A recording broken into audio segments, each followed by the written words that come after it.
berpikir ke situ. Di era digital kita harus akui memang kita butuh biaya banyak. Ketika kita tantang nih para DKM untuk memviralkan, mempublikasikan masjid, aktivitas penceramah yang ada, itu butuh peralatan, butuh handphone, ya kan? Tripod, kamera-kamera profesional, laptop, wah, tuntutan-tuntutan itu banyak. Nama lengkap Haji Abdul Hadi MC, tempat tanggal lahir Sukabumi, tanggal 24 April 1982, yang masih muda sekali. Jabatan beliau adalah sebagai Wakil Sekretaris di LTNSU Provinsi Jawa Barat. Alamat tinggal sekarang beliau di Batu, Kabupaten Garut. Materi yang akan beliau sampaikan adalah digitalisasi masjid dan dakwah. Ini mungkin sangat menarik sekali ya, kalau kita lihat dari judul materi. Karena ini adalah zamannya mungkin sekarang kita harus melek digital. Banyak yang viral dari digitalisasi dari konten ataupun dari media sosial. Mudah-mudahan dengan adanya kegiatan ini kita bisa meningkatkan ataupun kita bisa membuat konten-konten yang positif bertema tentang dakwah. Itu mungkin sedikit berikut penggunaan sumber, dan untuk mempersingkat waktu kami persilakan kepada Ustaz Abdul Hadi. A'udzubillahi minasyaitonirrajim. Bismillahirrahmanirrahim. Assalamualaikum warahmatullahi wabarakatuh. Alhamdulillahirabbil alamin wa bihi nasta'in wa ala umurid dunya waddin wassalatu wassalamu ala asrafil anbiya'i wal mursalin ala habibina wa syafi'ina wa maulana Abil Qasim Muhammad wa ala alihi at-tayyibin at-tahirin wa ala ashabihi ajma'in, amma ba'du. Yang saya hormati Bapak-bapak, ibu-ibu sekalian, terutama yang paling saya hormati Bapak Kepala Kantor Kemenag Provinsi Jawa Barat, rekan-rekan panitia, sahabat saya juga di sini ada Dr. Suyanto dari LTM NU, ada senior saya juga ini Kiai Izet, ada Kiai Asep, ada Kang Imam dan lain-lain, tentu moderator dan panitia. Ya Bapak-bapak, ibu-ibu yang saya hormati, mungkin sudah larut malam sekali ya. Sebenarnya kalau tema-tema terkait tentang digitalisasi masjid, tentang dakwah digital, saya tuh lebih suka sistemnya tuh workshop. Cuman kita mungkin karena memang waktunya terbatas, jadi hanya sebatas pengenalan saja ya. Jadi kalau dibahas terkait tentang era digital, sebagaimana tadi Al-Mukarram telah memberikan mukadimah, terus tadi ada Ibu Profesor Lilis, ada Bapak Kanwil juga, ada siapa tadi senior juga, itu beliau selain di Kemenag, beliau sebenarnya ketua LTM ya, ketua LTM NU, dan saya sebenarnya datang ke sini mewakili ya, sahabat-sahabat, bapak-bapak, ibu-ibu, karena ketua mungkin sedang dalam keadaan sibuk, tapi salam hormat untuk semua hadirin yang ada di sini. Intinya terkait tentang digitalisasi masjid, tentang manajemen masjid, ya teman-teman tadi saya sudah sempat ngobrol ya, ada yang di kamar, ada yang sambil ngopi, ya tentu teman-teman nih lebih pakar, sudah lebih profesional dibanding saya. Saya ini hanya tukang konten ibaratnya. Jadi kalau misalnya teman-teman, bapak-bapak, ibu-ibu sibuk ceramah, sibuk ngatur masjid, atau kadang-kadang ada yang beres-beres masjid, nyuci WC, saya ini lebih suka sebagai apa? Sebagai tukang kameramennya aja. Jadi orang ngepel kita kamerain, nyuci WC dikamerain, apalagi yang ceramah kan, itu aja. Terkait tentang di era digital seperti ini, yang kita ketahui, ya masjid telah mengalami banyak perubahan. Kayak tadi telah disebutkan bagaimana yang tadinya kotak amal udah berubah pakai QRIS ya. Jadi orang bisa langsung pencet smartphone-nya, mau sodakoh berapa, mau transfer berapa, udah langsung tinggal klik aja. Nggak pakai pusing-pusing. Ya, inisiator dakwah digital masjid, motivasi dalam mendigitalisasi masjid muncul dari keprihatinan terhadap rendahnya minat generasi muda ya. Kalau tadi ada teman-teman, mungkin saya juga sempat beberapa teman-teman menyampaikan keresahan-keresahan di berbagai daerah. Ada yang mungkin jualan tadi, orang lebih banyak milih yang masuk akal, yang logis ya carinya yang murah walaupun menyediakan yang bagus-bagus, yang kualitasnya bagus ditinggal. Ada teman-teman yang tadi merasa ketika kita punya banyak masukan-masukan, punya banyak pemikiran terkait tentang bagaimana mengembangkan masjid, ternyata gara-gara kita umur masih muda ngorak keneh nya akhirnya naon ditolak we ku nutos sarepuhnya. Jadi dianggapnya lu anak bau kencur lah, nggak tahu apa-apa ya, baru masih belajar nggak tahu hukum. Tapi ya di era digital seperti ini sebenarnya kita bisa berkolaborasi ya sama ya para sesepuh itu gitu loh. Kalau misalnya di daerah Sunda nih contohnya terkait tentang konten digital nih, ada nazom-nazom ya, pakai bahasa Sunda kan banyak tuh. Mungkin tapi sekarang udah agak tergerus ya.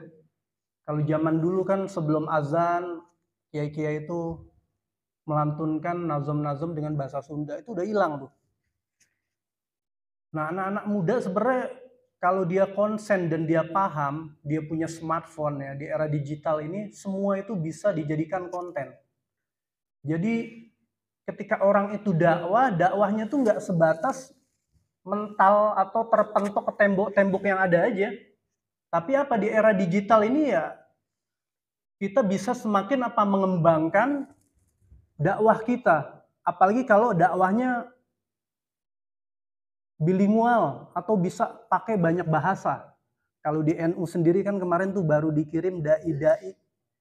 Kalau teman-teman bilang nih misionaris nih, emang Kristen aja yang punya. NU juga punya ya, sahabat-sahabat NU. Kemarin ada yang dikirim kemana? Ke Jepang. Dai global. Ada yang dikirim ke Taiwan. Ada yang ke Inggris, ke Amerika.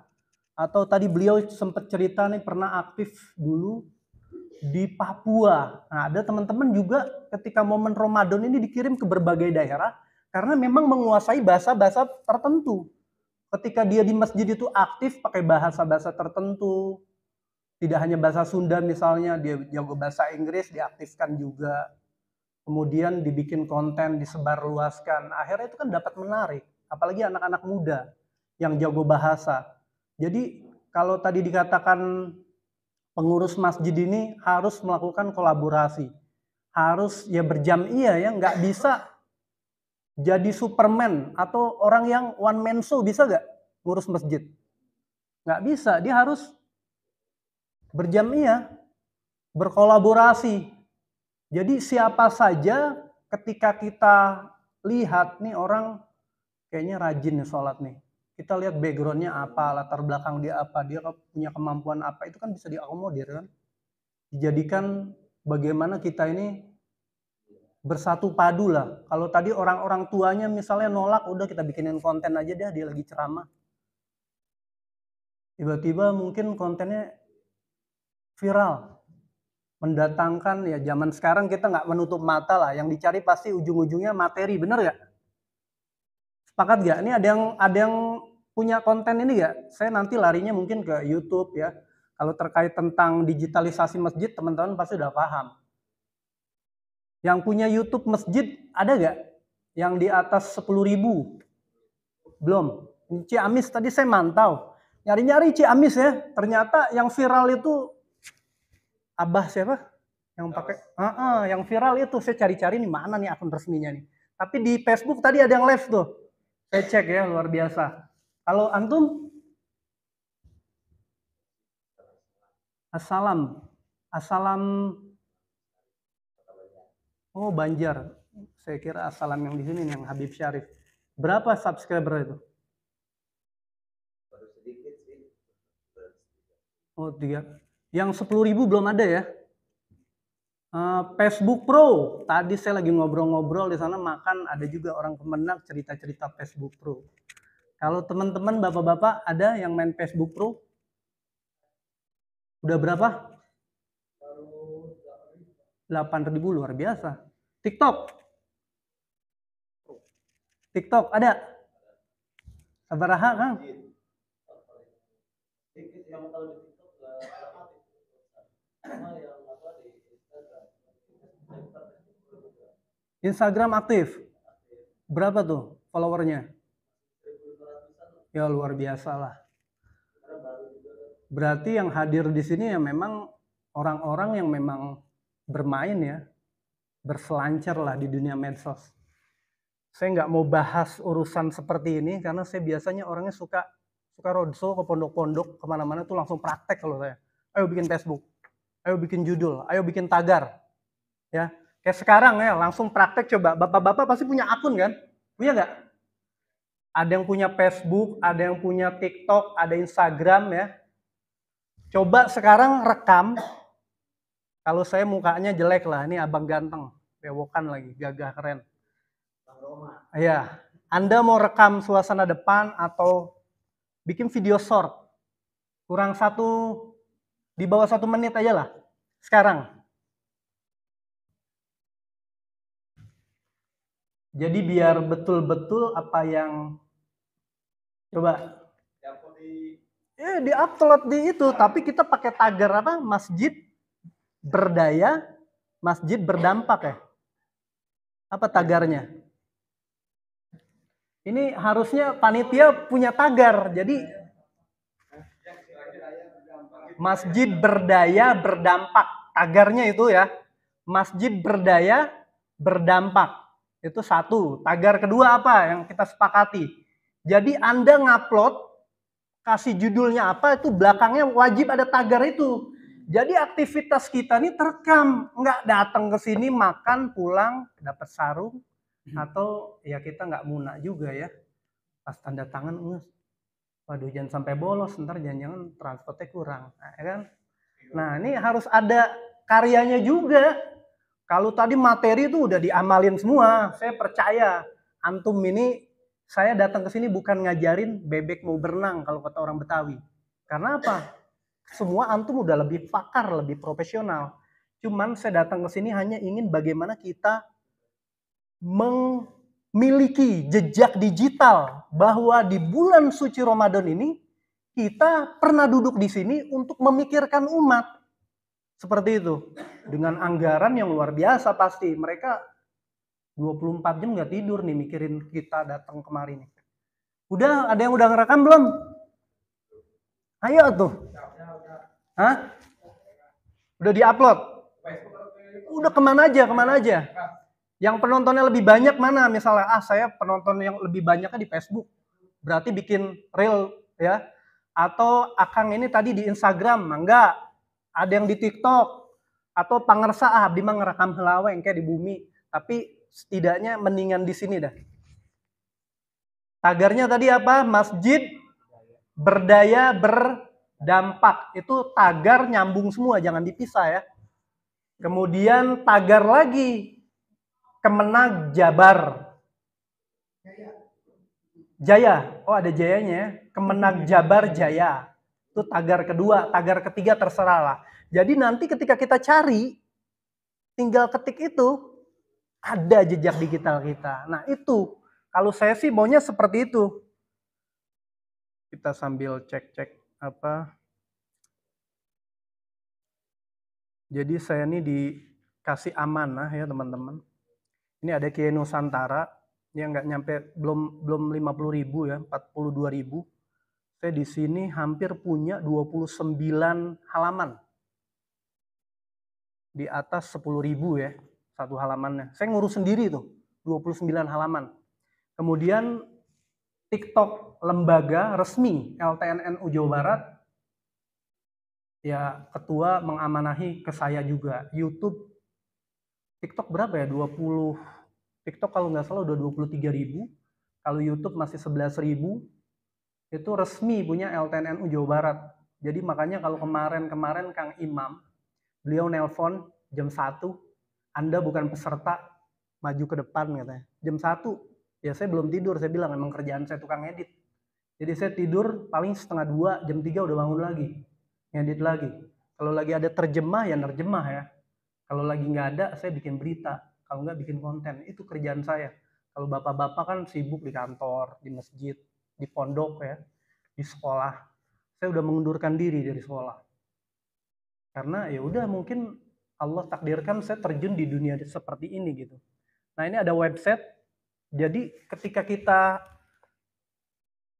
aktif di masjid, kita bisa aktif di mana aja. Misalnya di website, kita harus menulis apa saja yang ada di masjid. Itu kita kirim ke website. Sekarang kan ada AI, bener gak? AI lah, cek orang Sunda namanya. Nah itu kalau kita tidak aktif menulis, nih jujur aja ya, saya dulu ketika kuliah di UPI, itu pindah bukan bawa baju, bawa buku. Saya dapat duit, pasti beli buku di Gramedia, pasti beli buku di Gunung Agung. Karena saya suka baca, suka nulis. Nah sekarang minat nulis kurang, baca kurang.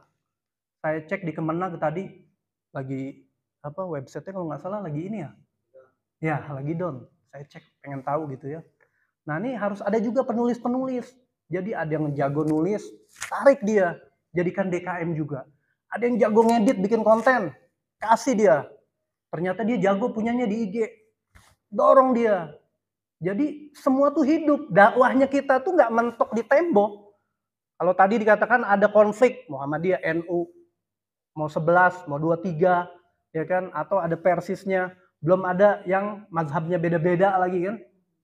Ribut. Saya dulu kuliah di UPI, didorong dari masjid, diusir. Kalau Anda tidak keluar dari masjid ini, kami buang segala peralatan Anda. Saya mengalami itu, konflik-konflik seperti itu. Di UPI, di Geger Kalong, Girang saya dulu pernah. Sampai diusir saya pernah. Ada konflik-konflik seperti itu. Kenapa? Ya karena memang DKM-nya itu bukan orang-orang yang mumpuni dan bukan orang-orang yang ahli. Dan mereka orang yang tidak mau berkolaborasi, tidak mau berjam'iyah.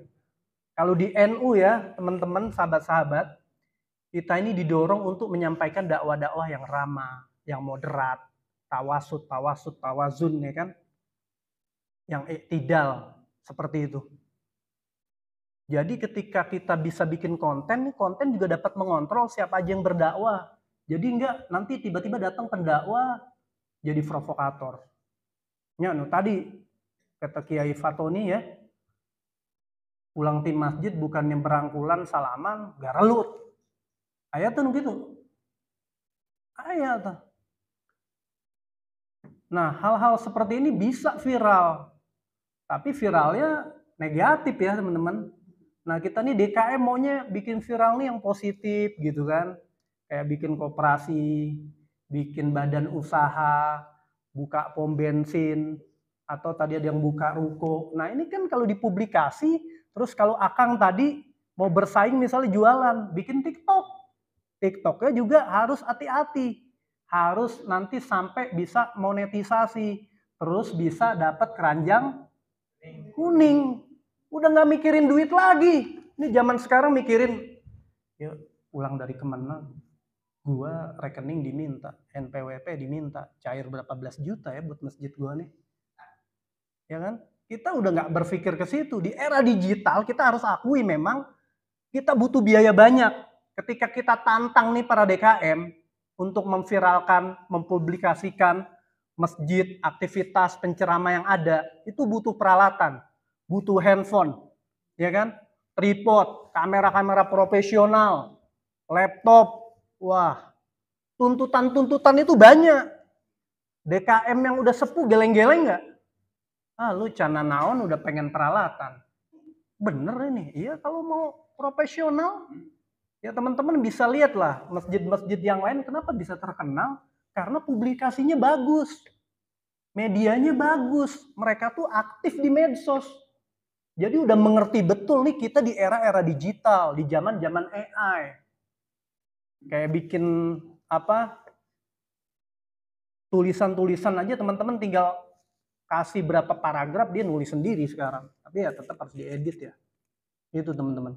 Ya, nah ini ada LTNNU Jabar. Terus kalau YouTube, teman-teman nih main YouTube itu harus main-main kayak gini juga. Saya main di YouTube, tapi ini nggak berkembang. Ini produk gagal saya. Saya punya YouTube namanya Santri Noesantara.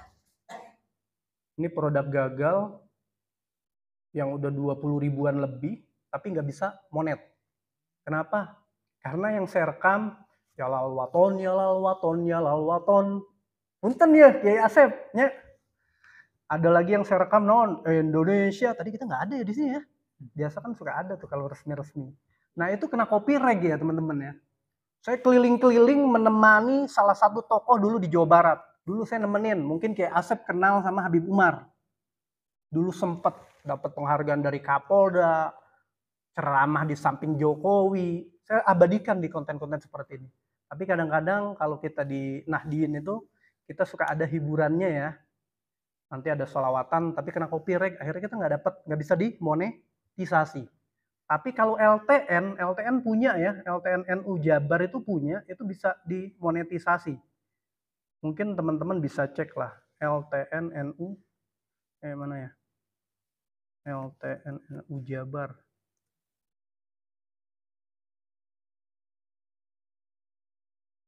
Nah, ini 11.000, tapi ini alhamdulillah adalah dikit-dikit gitu kan. Nanti tiap bulan duit masuk gitu kan. Ini punya LTNNU Jabar resmi ya. Website resmi. YouTube resmi. Ini website resmi yang ini. Oke. Nah, saya punya hobi juga kadang-kadang itu jalan-jalan, transportasi. Jadi kalau saya nemenin kiai, nemenin Habib dakwah kemana-mana ke pondok, ke masjid-masjid agung kemana tuh, keliling Cianjur sampai ke Kalimantan, Sumatera. Jadi kameramen aja. Tapi apa, di sepanjang jalan misalnya orang kiainya belum ceramah, ya saya ngerekam bis lewat. Atau kalau naik pesawat, saya bikin konten tentang pesawat. Nah itu 50.000 ke atas, udah monetisasi, duit masuk. Jadi ya bikin konten aja. Tadi ada yang bingung, teman sekamar saya mana tadi? Nah ini beliau punya masjid yang view-nya katanya bagus pemandangannya. Nah itu berarti harus cari anak-anak muda yang jago main medsos, dibikin viral tuh masjid, pemandangannya indah. Sumedang mah, waduh luar biasa lah. Saya pernah keliling-keliling juga tuh, bikin acara-acara kayak gini sama Kiai Izzat, sama Kang Imam di beberapa pondok pesantren. Nah itu dipublikasikan. Tapi kalau kita cuman ya hanya ngundang penceramah yang viral, ya udah sekali aja, habis itu hilang, ya kan? Tapi kalau kita rutin bikin konten, jadi harus ada apa, istiqomah, harus dawam. Jangan hari ini bikin konten, ini yang punya YouTube biasa. Hari ini bikin konten, nanti dia ngupload lagi 5 bulan ke depan. Ya penonton udah kabur. Algoritma langsung jeblok, jatuh gitu loh. TikTok sama, Facebook Pro juga sama gitu. Nah ini beliau Dr. Suyanto ya. Beliau senior saya di LTM dulu. Saya masih di Bogor. Beliau udah di Jawa Barat. Beliau senior saya, main YouTube juga ya. Dr. Upi, calon profesor. Sahabat saya juga nih. Iya, oh masih bujangan bener Kang Imam. Nah teman-teman yang main YouTube nih, pernah dikutak-atik gak? Ini, yang main YouTube tadi siapa? Ada, Kang? Ininya dikutak-atik gak nih, YouTube studionya?